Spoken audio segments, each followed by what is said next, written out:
Hari-hari ini setiap kita orang percaya, kita diurapi oleh Roh Kudus seperti halnya Yesus diurapi oleh Roh Kudus. Urapan adalah anugerah dan kuasa supranatural Tuhan yang memampukan kita untuk memenuhi tujuan dan panggilan yang Tuhan berikan kepada kita.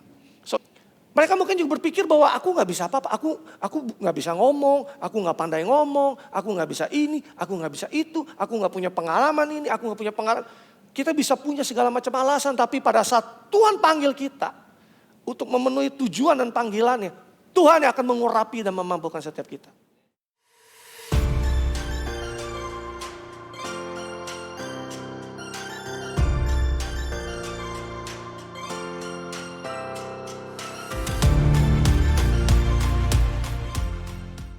Morning, selamat pagi.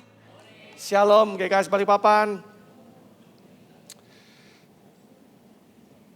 Wah, coba ngomong kanan kirimu, senang lihat kamu pagi hari ini di rumah Tuhan.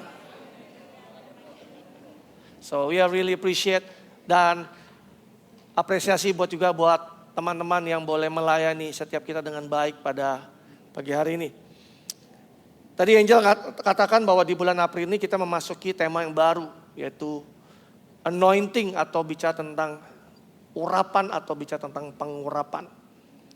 Saya mau undang setiap saudara untuk keluarkan catatan saudara karena kita punya budaya di dalam gereja ini. Pada saat kita mendengarkan pesan Tuhan, kita keluarkan catatan untuk kita bisa mencatat setiap apa yang saudara dapatkan dari Tuhan secara pribadi. Saya memberi judul khotbah saya pagi hari ini adalah We Are Anointed. Kita diurapi, kita adalah orang-orang yang diurapi oleh Tuhan. Katakan amin. Di dalam kitab Perjanjian Lama, kita sering mendengar atau sering membaca tentang kata-kata urapan, pengurapan atau diurapi. Dan orang-orang yang diurapi itu adalah orang-orang yang dipilih Tuhan pada waktu itu, yang menduduki posisi kepemimpinan di dalam spiritual, di dalam kerohanian maupun di dalam politik. Diurapi dengan minyak sebagai lambang dari otoritas Tuhan atas kehidupan mereka. Minyak itu dituangkan di atas kepala mereka kepada para imam, para raja, para nabi. Untuk menunjukkan bahwa Allah itu sudah menguduskan mereka, memilih mereka, memberikan mereka otoritas untuk pekerjaan Tuhan. Itu bicara tentang pengurapan yang terjadi di Perjanjian Lama.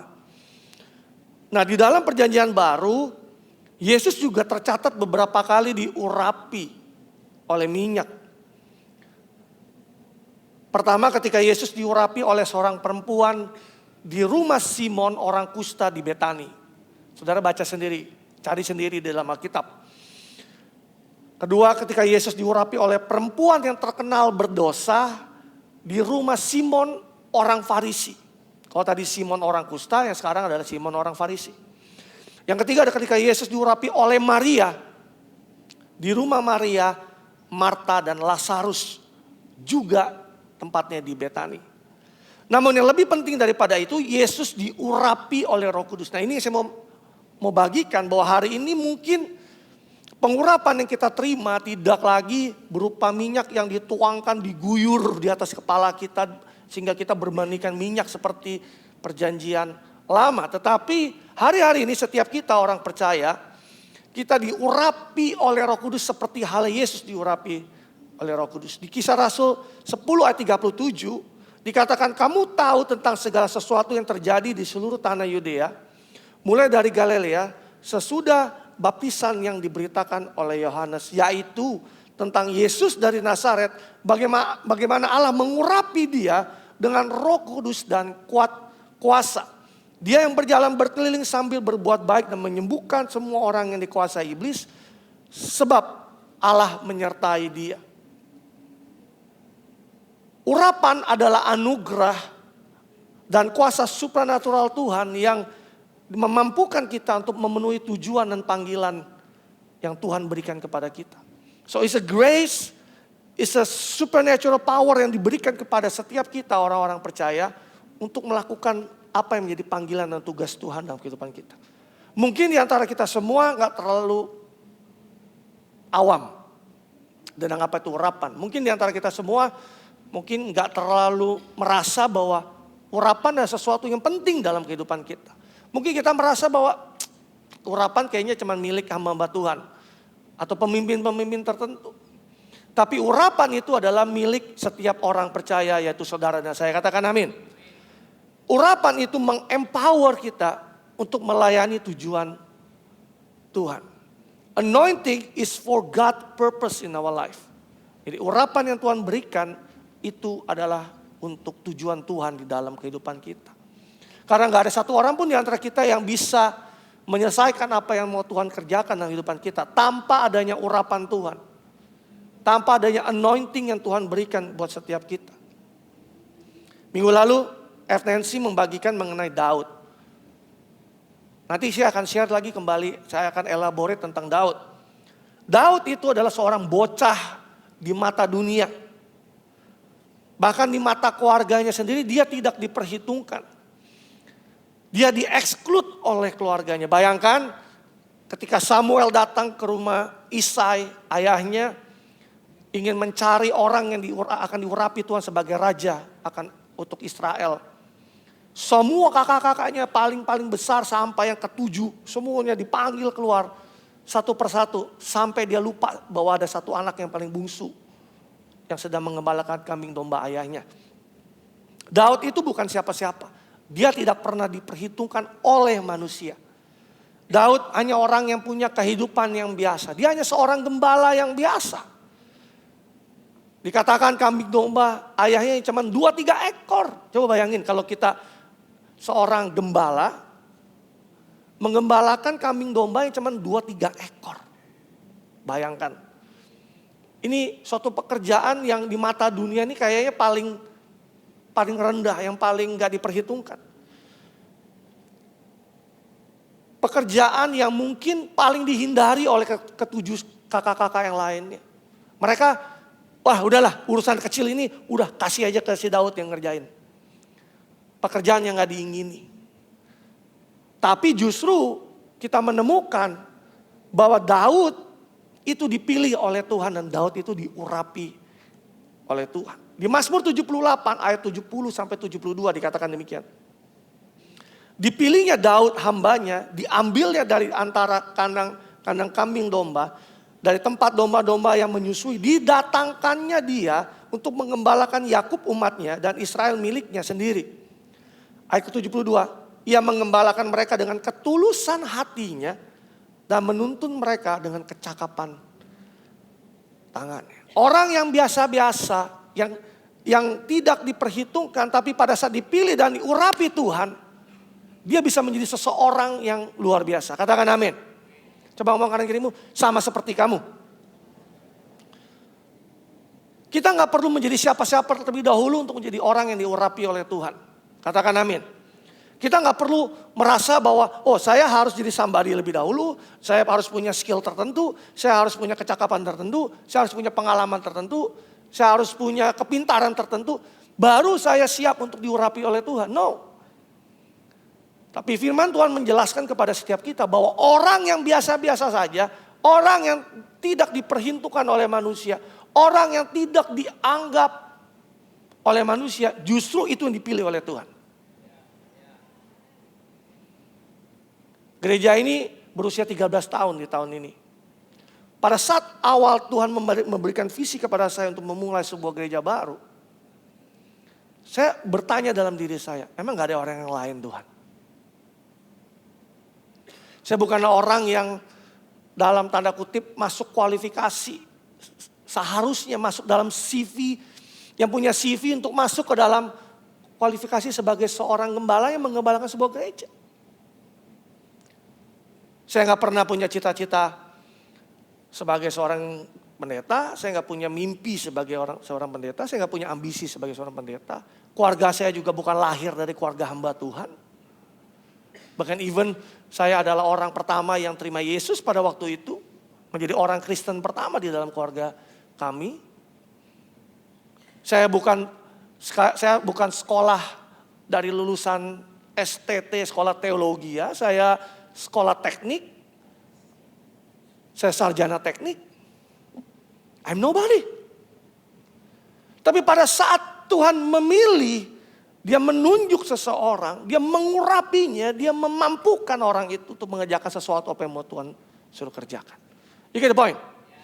Jadi ini bisa berlaku buat setiap kita. Gak peduli siapa kita. Asal kita meresponi setiap panggilan Tuhan dalam kehidupan kita.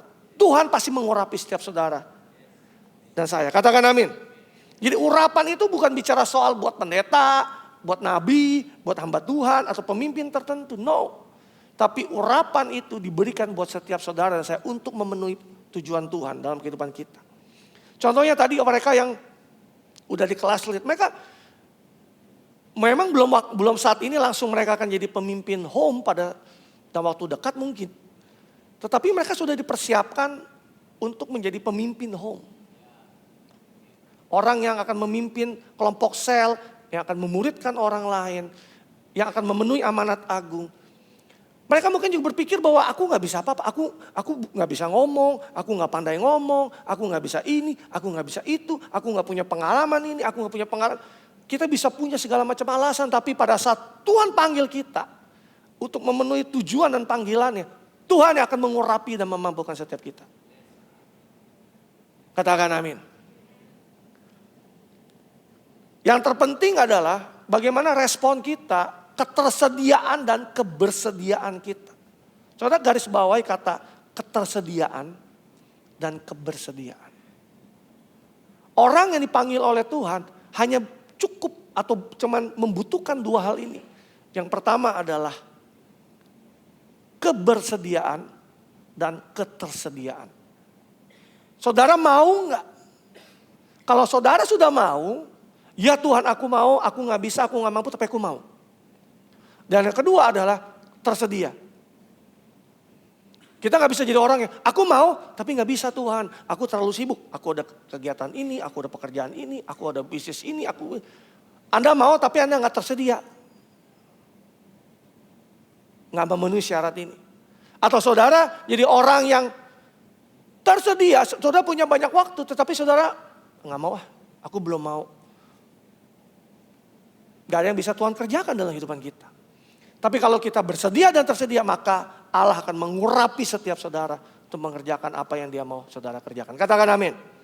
Nah, pagi hari ini kita akan belajar sebagai orang yang diurapi Tuhan. Apa sih yang kita bisa pelajari mengenai urapan itu sendiri? Yang pertama adalah urapan itu bicara tentang otoritas.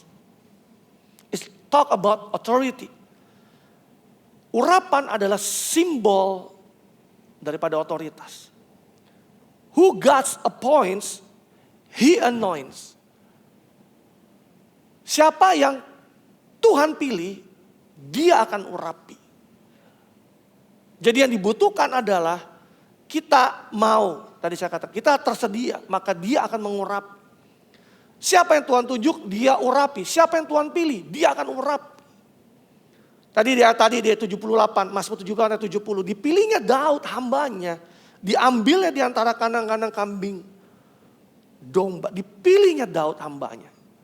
Diambilnya Daud dari kandang kambing domba. Pada waktu Tuhan memilih dan memanggil kita, dia memberikan otoritas dalam kehidupan kita. Artinya kita yang diurapi, kita diberikan otoritas oleh Tuhan. Jadi kalau kita diberikan otoritas, seperti yang saya bagikan 2 minggu yang lalu kalau nggak salah pada saat Minggu Paskah, bahwa kita yang dipilih oleh Tuhan, kita diurapi oleh Tuhan, kita punya otoritas. Kita didudukkan di sebelah kanan Allah Bapa oleh karena Yesus. Kita punya hidup yang punya otoritas. Artinya kalau kita punya hidup yang otoritas, kita harus bertindak sebagai orang yang punya otoritas. Perkataan kita harus berbeda. Cara hidup kita harus berbeda. Yang kita pikirkan adalah cara hidup seperti orang yang punya otoritas. Untuk apapun, untuk siapapun. Mau cuman ibu rumah tangga, mau cuman orang biasa, mau cuman pegawai staf biasa di kantor, hanya cuman pelajar biasa, hanya cuman sekedar mahasiswa biasa. Saya cuman bekerja biasa, Pastor. Gak peduli. Pada saat Tuhan memilih setiap saudara, dia mengurapi saudara, dia memberikan saudara otoritas. Nah kalau kita ngerti bahwa kita punya otoritas, kita harus berhati-hati dengan apa yang kita katakan. Karena orang yang punya otoritas, hati-hati dengan apa yang dikatakan karena setiap perkataannya punya kuasa. Coba ngomong ini, perkataanmu punya kuasa. Jadi kita gak bisa sembarangan ngomong, bro. Karena perkataan yang keluar dari mulut kita itu punya kuasa, punya kehidupan. Perkataan kita bisa memberkati orang lain, perkataan kita bisa mengutuki orang lain. You get the point? Salah satu cara yang paling simpel sebagai orang yang hidup dalam otoritas Tuhan adalah perkataan kita. Ingat yang saya pernah bagikan 2 minggu lalu, orang yang hidup punya kuasa, punya otoritas. Apa yang dikatakan terikat di bumi, terikat di sorga. Apa yang dilepaskan di bumi, dilepaskan di sorga. Jadi perkataan kita mesti hati-hati. Kalau saudara punya anakmu gak sesuai dengan harapanmu saat ini, speak life. Aku melihat anakku kayak orang yang diurapi Tuhan, dipimpin oleh Tuhan, dipakai Tuhan, akan mengalami Tuhan. Kalau saudara melihat punya suami yang gak sesuai dengan apa yang saudara harapkan, speak life. Bukan dikutuki. Memang laki-laki bodoh, membego, memang dia gak bisa apa-apa, memang gak guna. Perkataanmu menjadikan dia seperti itu. Saudara punya istri yang belum beriman misalnya. Perkataanmu punya kuasa, punya otoritas. Aku berdoa Tuhan, istriku akan takut Tuhan, akan mengasihi Tuhan, akan mengalami Tuhan, akan mengalami hadirat Tuhan di dalam nama Yesus. Saudara yang punya bisnismu masih naik turun, kembang kempis, speak life. Karena perkataanmu punya otoritas. Aku berdoa, aku berkata bahwa bisnis akan maju, akan diberkati Tuhan, akan menjadi saluran berkat buat bagi banyak orang. Tuhan akan kirimkan orang-orang yang terbaik, Tuhan akan kirimkan customer yang terbaik di dalam nama Yesus. Saudara, apapun profesimu, apapun pekerjaanmu, perkataanmu punya kuasa. Coba mengatakan ini, perkataanmu punya kuasa. Coba sekali lagi, hati-hati kalau ngomong.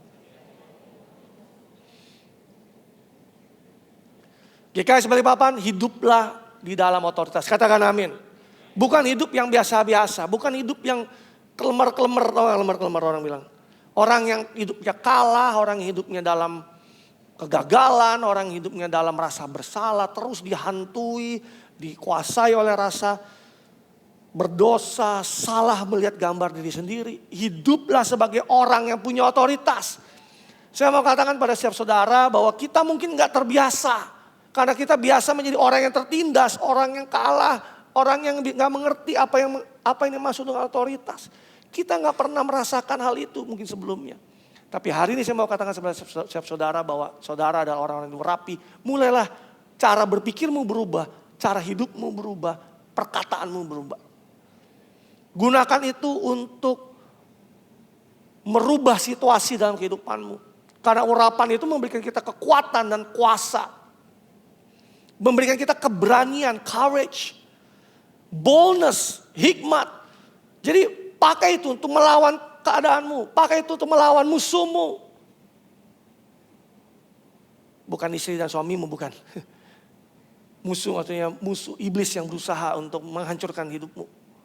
Pakai itu di dalam nama Yesus. Hardik itu di dalam nama Yesus. Jadi jangan hidup yang powerless. Padahal kita sudah diurapi oleh Tuhan tapi hidupnya powerless. Ingat orang yang 2 minggu lalu saya bagikan. Orang yang diurapi Tuhan punya otoritas, punya kuasa. Doanya beda.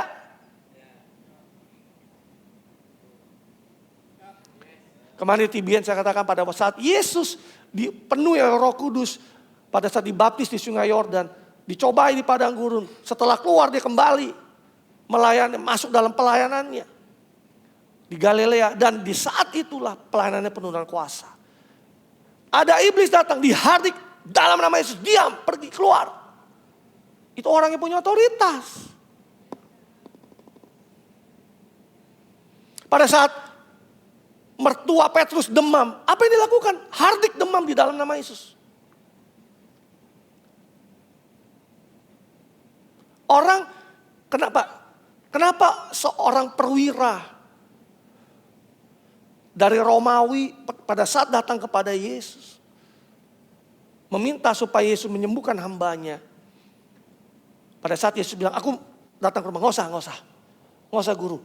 Cukup ngomong aja, aku percaya kesembuhan terjadi buat hambaku. Kenapa? Karena dia ngerti yang namanya otoritas. Kenapa? Karena dia tentara. Karena dia seorang prajurit. Prajurit itu paling mengerti masalah otoritas. Jadi cukup perintah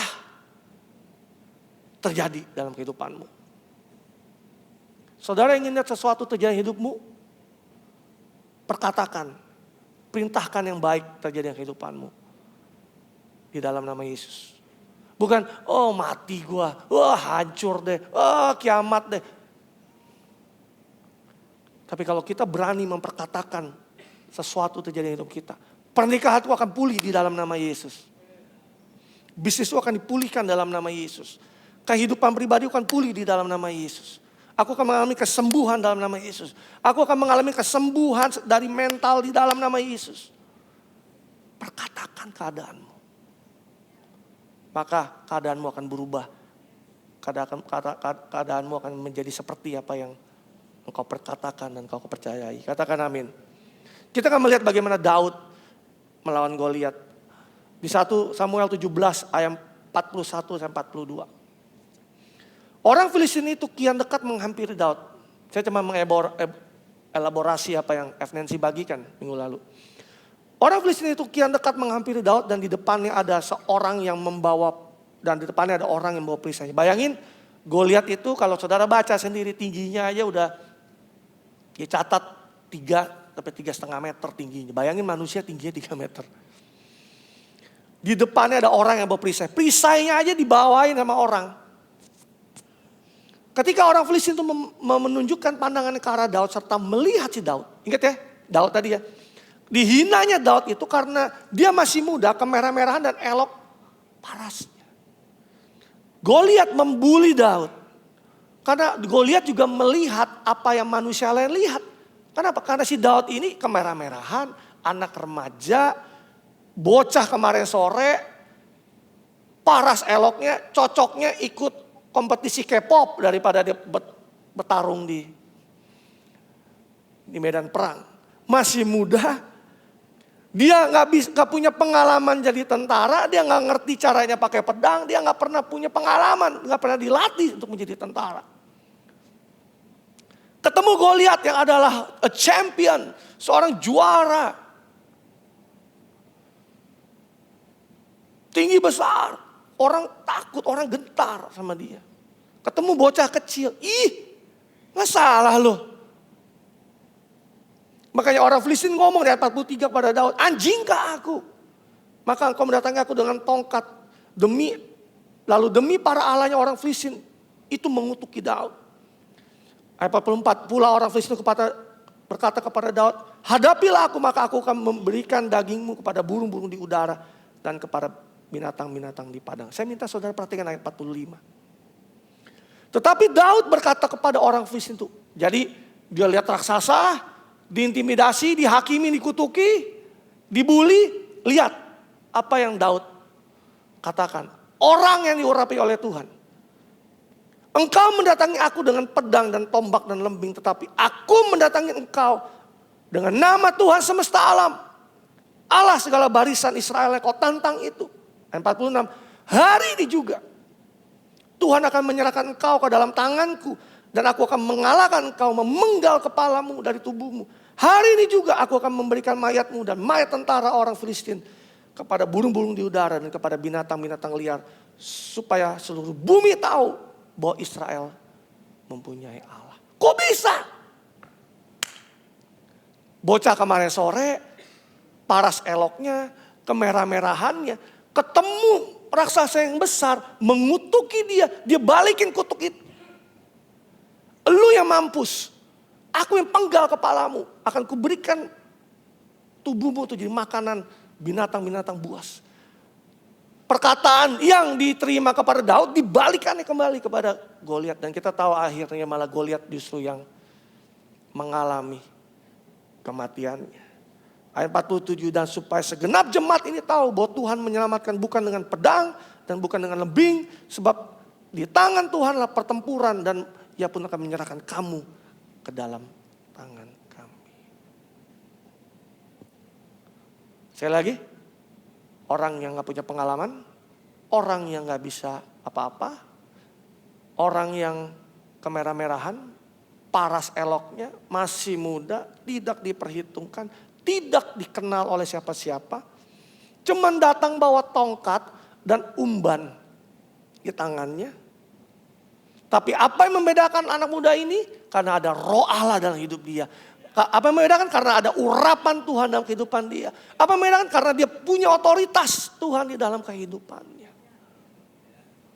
Lalu saya berdoa supaya jemaat GKI Balikpapan gak jadi jemaat yang kelemar-kelemar, menangisi nasibmu sendiri. Tapi jadi bangkit menjadi jemaat yang punya otoritas, yang punya kuasa.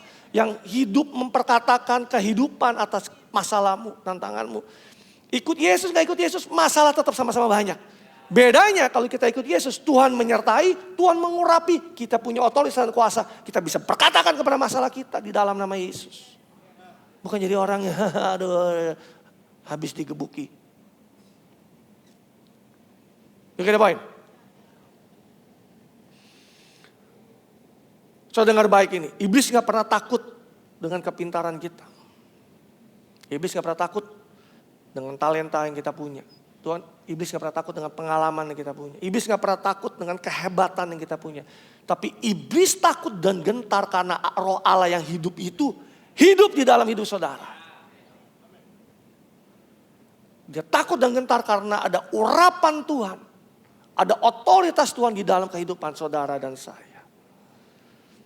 Ya, saya mau kasih tahu saudara bahwa urapan yang sama yang diterima oleh Daud, itu urapan yang sama yang kita terima hari ini. Dari Roh Kudus yang sama. Roh yang sama yang mengurapi Daud pada waktu itu adalah roh yang sama yang mengurapi hidup kita hari ini. Memang pada waktu itu urapannya diterima oleh Daud karena dia dipersiapkan menjadi raja. Ada assignment yang Tuhan taruh. Kita juga punya assignment masing-masing yang Tuhan telah taruh dalam hidup kita. Urapan itu yang memampukan kita untuk mengerjakan apa yang menjadi panggilan Tuhan dalam kehidupan kita. Katakan amin. Yang kedua adalah kita bisa belajar tentang integritas dan kemurnian hati. Di Mazmur 78 ayat 71, 72 dalam TPT yang dikatakan, God prepared David and took his gentle shepherd king and presented him before the people as the one who would love and care for them with integrity, a pure heart, and the anointing to lead Israel his holy inheritance. Tuhan mempersiapkan Daud dan mengambil raja gembala yang lemah lembut ini dan menampilkan dia di hadapan orang-orang sebagai orang yang mengasihi dan merawat mereka dengan apa? Integritas, hati yang murni, dan urapan untuk memimpin Israel warisan kudusnya. Perhatikan kata ini, integritas dan hati yang murni. Orang yang diurapi oleh Tuhan harus disertai hidup yang berintegritas dan hati yang selalu murni. Gak ada yang amin?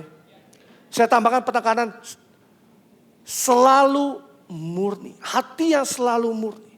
Hati yang murni itu hati yang benar, hati yang lurus, hati yang bersih, hati yang tulus, hati yang jujur. Bukan hati yang bengkok.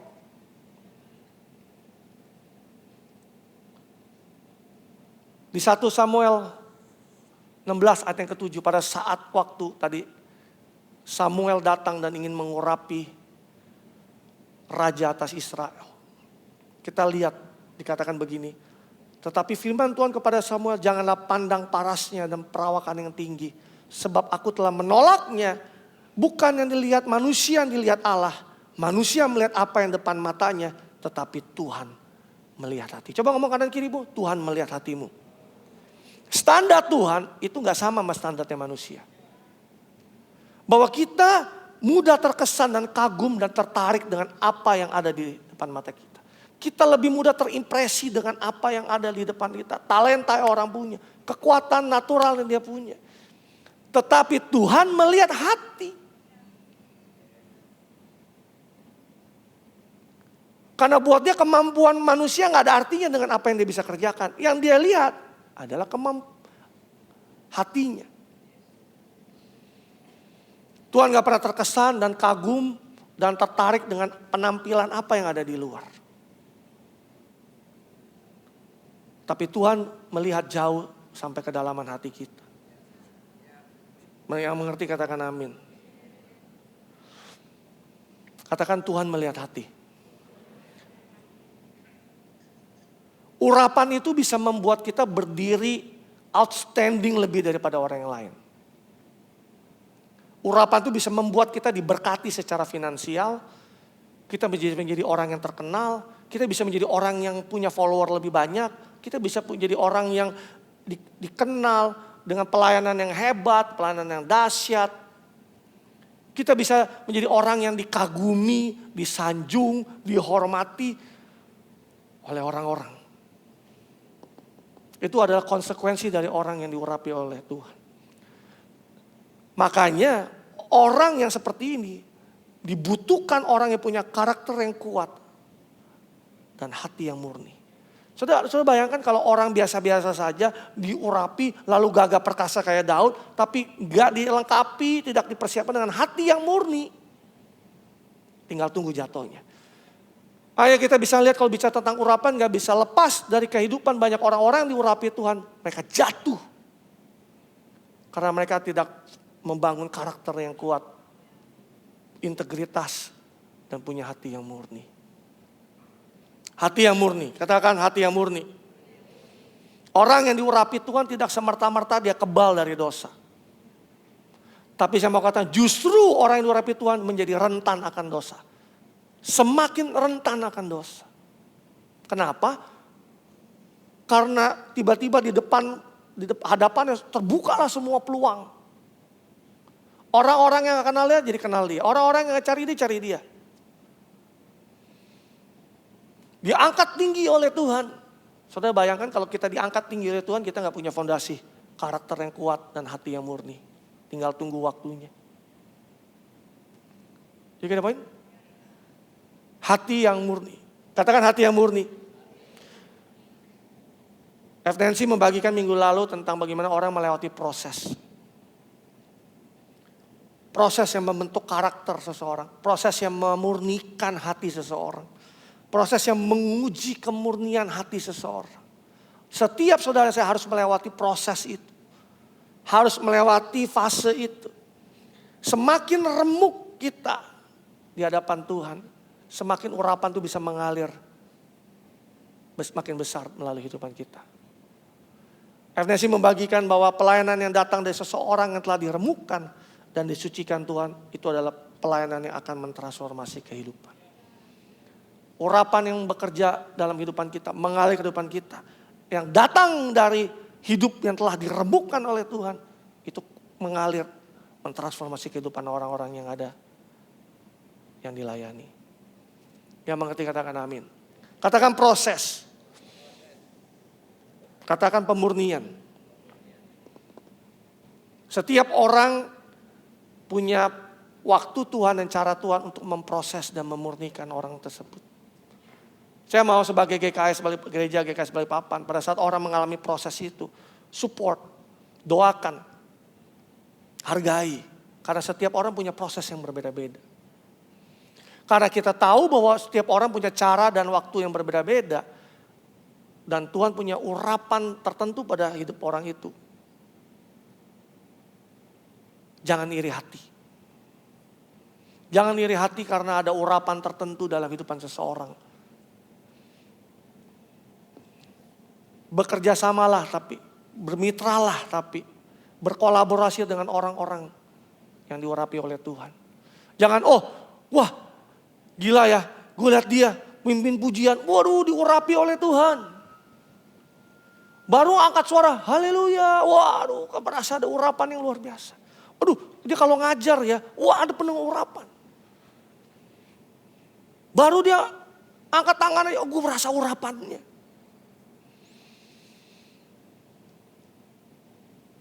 Jangan iri dengan apa yang urapan yang orang lain punya. Ada hal-hal di mana kita diurapi untuk melakukan itu. Ada hal-hal yang tertentu yang Tuhan pilih orang lain untuk mengurapi untuk melakukan hal itu. Kalau kita mengerti ini sebagai gereja Tuhan, dengar baik ya kasih balik papan. Maka di dalam gereja ini saya pastikan gak ada yang iri-iri cemburu satu dengan lainnya. Karena semua orang menghargai bahwa Tuhan punya panggilan, punya pekerjaan yang ditentukan oleh masing-masing orang. Dan Tuhan mengurapi orang itu. Dengan porsi yang masing-masing punya. Katakan amin. Jadilah orang yang secure. Jadilah orang yang aman dengan urapan yang orang lain punya. Yang ketiga, yang terakhir, pengertian. Mazmur 78 ayat 72 dikatakan, ia mengembalakan mereka dengan ketulusan hatinya dan menuntun mereka dengan kecakapan tangannya. Kecakapan di dalam bahasa Ibraninya itu artinya adalah an understanding, pengertian, discernment, the ability to judge well. Jadi kecakapan tangan, terjemahan aslinya bukan dia terampil dalam tangannya, tetapi dalam bahasa aslinya, dalam bahasa Ibraninya, it's about understanding. Punya pengertian, punya discernment. Jadi dengan kata lain ayat ini berkata, Daud mengembalakan mereka dengan ketulusan hatinya dan menuntun mereka dengan discernment. Dengan understanding yang dia punya. Dia tahu bisa melihat perspektifnya Tuhan daripada perspektifnya manusia. Orang yang diurapi oleh Tuhan punya perspektif dan sudut pandang yang berbeda dengan orang-orang biasa. Dia tahu membedakan mana yang benar, mana yang salah, mana yang kebenaran, mana yang palsu. Discernment membuat setiap kita bisa mengetahui mana yang menjadi kehendak Tuhan, mana yang bukan kehendak Tuhan. Discernment membuat kita bisa tahu mana yang prioritas, mana yang enggak. Discernment membuat kita bisa membedakan mana yang baik, mana yang lebih baik. Mana yang lebih baik atau mana yang terbaik. Discernment bisa membuat kita membedakan mana yang datangnya dari Tuhan, mana yang datangnya bukan dari Tuhan. Sebagai contoh, yang datang dari Tuhan pasti itu baik. Katakan amin. Tapi yang baik belum tentu datangnya dari Tuhan. Duh, kok dibalik-balik aja Pastor? Yang datang dari Tuhan pasti baik. Tapi yang baik menurut pandangan manusia belum tentu datangnya dari Tuhan. Ingat beberapa minggu lalu saya bagikan tentang bagaimana Saul mempersembahkan korban bakaran kepada Allah. Padahal harusnya itu adalah kerjaannya Samuel untuk melakukan itu. Menurut Saul itu baik. Mempersembahkan korban baik gak? Baik. Tapi di mata Tuhan itu salah. Discernment melindungi kita dari hal itu. Urapan yang Tuhan berikan kepada kita, memberikan kita pengertian, understanding untuk membedakan mana yang benar, mana yang salah. Yang mengerti katakan amin. Kalau saudara membangun kehidupanmu dari waktu ke waktu, saudara tahu yang mana datang dari Tuhan, yang mana enggak. Yang mana kebenaran, yang mana palsu. Orang yang diurapi oleh Tuhan punya understanding, punya discernment, dan he knows. Ini datang dari Tuhan, ini bukan datang dari Tuhan, ini datangnya dari manusia. Katakan amin. Amsal 14 ayat 12 dikatakan, ada pilihan hidup yang tampaknya baik dan benar.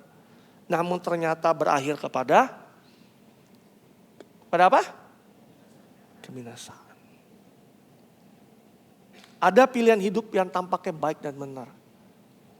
Namun ternyata berakhir kepada kebinasaan. Saya dengar baik ini. Hiduplah bukan dari apa yang kita anggap atau kita pandang baik. Tapi hiduplah dari apa yang Tuhan pandang baik. Yang yes cuma beberapa orang. Hiduplah bukan dari apa yang kita rasa oke. Tapi hiduplah dari apa yang menjadi kehendak Tuhan. Dengar baik ya guys, balik Bapak. Janganlah hidup berdasarkan apa yang kita rasa itu good. It's not about feeling good. Tapi hiduplah berdasarkan apa yang benar. Yuk kita poin. Kalau kita terjebak dalam kehidupan yang pokoknya apa yang bikin gue seneng, gue lakukan. No. Bukan apa yang membuat kita senang, apa yang menyenangkan Tuhan. Dunia mengajarkan, udah deh lu lakukan aja yang membuat lu happy, membuat apa yang membuat lu senang. Bukan. Dunia bisa menipu kita. Sebagai anak-anak Tuhan yang kita harus lakukan, kita hidup berdasarkan apa yang menyenangkan Tuhan. Bukan yang menyenangkan diri kita sendiri. You get the point?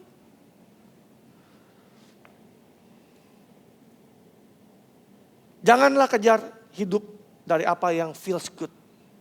Tapi kejarlah hidup dari apa yang benar. Do the right things. Lakukan apa yang benar. Dunia memberikan standar menurut versinya dunia sendiri. Tapi sebagai anak-anak Tuhan, firman Tuhan itu menjadi standarnya kehidupan kita. Yohanes 17:17 dalam TPT yang dikatakan, your word is truth. Firman-Mu adalah kebenaran. So make them holy by the truth. Firman-Mu adalah kebenaran, jadi kuduskanlah mereka dalam kebenaran. Kebenaran itulah, firman Tuhan itulah yang menjadi standar kehidupan saudara dan saya. Katakan amin. Ibrani 5:14 dalam NLT-nya dikatakan, solid food is for those who are mature, who through training have the skill to recognize the difference between right and wrong. Makanan solid diperuntukkan untuk mereka yang sudah dewasa, yang melalui pelatihan memiliki keterampilan untuk mengenali perbedaan antara yang benar dan antara yang salah. Orang yang diurapi Tuhan harus semakin dewasa secara rohani. Katakan kanan kirimu, kamu harus dewasa secara rohani. Karena kedewasaan itulah yang menuntun kita tuh bisa membedakan mana yang dari Tuhan, mana yang bukan. Kita tahu bagaimana bergerak bersama dengan Tuhan kalau kita dewasa secara rohani. Katakan pengertian, katakan kedewasaan rohani.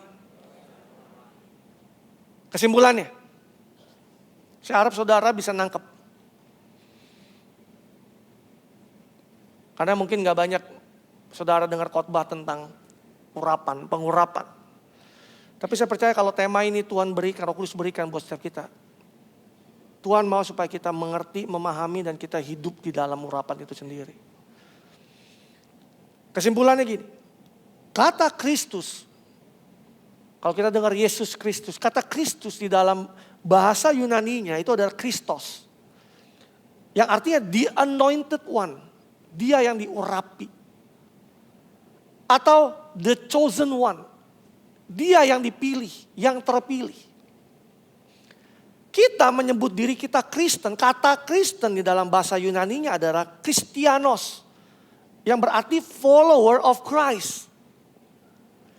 Pengikut Kristus, pengikut dia yang diurapi, pengikut dia yang terpilih atau dia dipilih. Kalau kita disebut pengikut Kristus artinya cara hidup kita, cara berpikir kita, cara berkata-kata kita harus gambar dan serupa dengan Yesus. Saya tahu bahwa kita semua dalam proses, makanya saya katakan kita harus menghargai setiap orang. Kenapa? Karena setiap orang punya journey dan prosesnya masing-masing menuju keserupaan dengan Yesus itu sendiri. Nah, kalau kita semakin segambar dan serupa dengan Yesus, artinya karakter Yesus menjadi karakternya kita. Hatinya Yesus menjadi hatinya kita.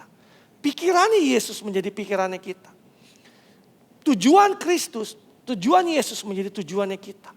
Urapan yang dimiliki oleh Kristus menjadi urapannya kita. Pekerjaan yang Kristus punya menjadi pekerjaannya kita. Itu arti kata kekristenan. Saya berharap ini bisa mendobrak semua yang ada dalam pikiranmu tentang Kristen itu sendiri. Kristen itu bukan karena kita semata-mata hanya percaya Yesus sebagai Tuhan yang selamat, walaupun itu dasar yang penting dalam kehidupan iman kita. Tapi hidup untuk mengikuti Yesus. To become a follower of Christ. Kristen itu bukan hanya sekedar percaya. Kristen itu dalam bahasa aslinya adalah a follower of Christ. Orang yang mengikuti Yesus pastinya adalah orang yang percaya tentunya. Tapi more than that, beyond that, kita menjadi orang yang mengikuti Yesus. Mengikuti apa? Mengikuti keserupaan yang ada dalam kehidupannya. Bagaimana kita bisa mengikuti Yesus? Kita ini kan manusia, pasti kita berpikir gitu. Urapan yang Tuhan taruh dalam kehidupan saudara saya memampukan kita untuk hidup semakin segambar dan serupa dengan Yesus. That's the goal to become a Christian. Itulah goalnya, tujuan tertinggi kita sebagai orang yang menyebut dirinya sebagai orang Kristen. You get the point? Yohanes 14 ayat 12 ayat terakhir. Aku berkata kepadamu, sesungguhnya barang siapa percaya kepadaku, ia akan melakukan juga pekerjaan-pekerjaan yang aku lakukan. Bahkan pekerjaan-pekerjaan yang lebih besar daripada itu, sebab aku pergi kepada Bapa. Orang yang percaya kepada Yesus akan melakukan pekerjaan-pekerjaan yang Yesus lakukan. Bahkan dikatakan melakukan pekerjaan-pekerjaan yang lebih besar. Pagi hari ini saya mau ngomong kepada dua kelompok orang. Yang pertama, orang yang merasa dirinya biasa-biasa aja. Aku nggak ngerti deh urapan-urapan. Ini aja baru hari ini dengar ada kata urapan. Saya mau kasih tahu saudara dipilih dan saudara diurapi oleh Tuhan. Yang kedua, saya mau bicara kepada kelompok orang kedua adalah saudara sudah tahu saudara dipilih, saudara tahu saudara diurapi oleh Tuhan. Miliki kemurnian hati, integritas, karakter yang diproses, dibentuk oleh Tuhan. Sehingga urapan yang saudara terima itu justru akan membuat saudara semakin efektif melayani Tuhan. Bukan menghancurkanmu. You get the point? That's how we handle the anointing. Dan pagi hari ini, sebelum kita akhiri ibadah, ini saya mau berkata kepada saudara, datang sama Tuhan, minta urapan yang lebih. Tadi pagi saya berdoa, Roh Kudus memberikan satu kata, new anointing, urapan yang baru. Urapan bukannya sekedar apa yang saudara terima, oh saya satu pengertian baru, no. Urapan sesuatu yang saudara bisa alami, saudara bisa rasakan dalam kehidupanmu. Dan kuncinya adalah saudara bersedia dan saudara tersedia. Buka hatimu sebelum kita pulang dan terima urapan itu yang akan menolongmu hidup di dalam kemenangan dari hari ke hari. Amin.